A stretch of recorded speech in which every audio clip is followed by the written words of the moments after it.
সমুদ্রে মাছ ধরার উপর নিষেধাজ্ঞার কারণে সরবরাহ কম থাকায় বাজারে ইলিশ সহ বেশিরভাগ মাছের দাম বাড়তি। কেজিতে 200 থেকে 250 টাকা বেড়েছে ইলিশ মাছের দাম। এছাড়া 10 থেকে 30 টাকা বেড়েছে রুই, কাতলা, পোয়া, পাঙ্গাস, তেলাপিয়া সহ সব ধরনের মাছের দর। জাটকা সংরক্ষণ ও ইলিশের উৎপাদন বাড়াতে 2 মাসের নিষেধাজ্ঞা শেষে ভরা মৌসুমেও নদীতে মিলছে না কাঙ্ক্ষিত ইলিশ। পর্যাপ্ত মাছ না পাওয়ায় ব্যবসায়ীরাও হতাশ। ইলিশ খুবই কম, অনেক কম, বুঝছেন, আর দামও এখন বেশি।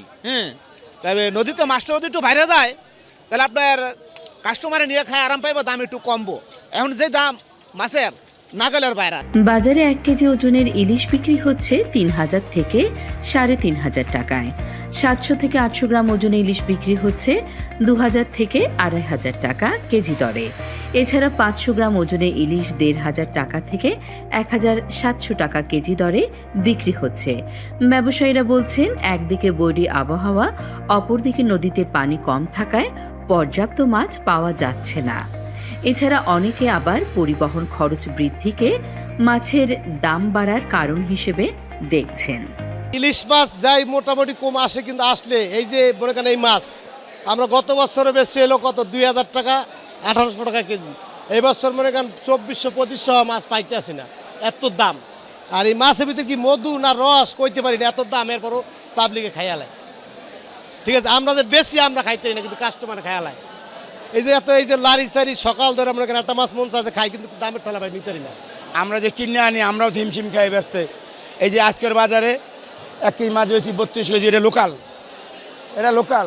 আর এগুলো আছে বার্মা মায়ের ওর দাম কম, 1.5 কেজি আলা মাছ 3200 কেজি, আর এই 1 কেজি লোকাল 3200। আবার এই যে 800-900 গ্রাম এটা কেজি 2800। এটি অরিজিনাল পদ্মা, এটি খায় মাছ, কাস্টমার স্বাদ পাবো। ইলিশের চড়া দামের কারণে বাজারে ক্রেতাদের উপস্থিতিও খুব কম। সাধারণ ক্রেতারা ইলিশ কিনতে এ দোকান থেকে ও দোকান ঘুরছেন।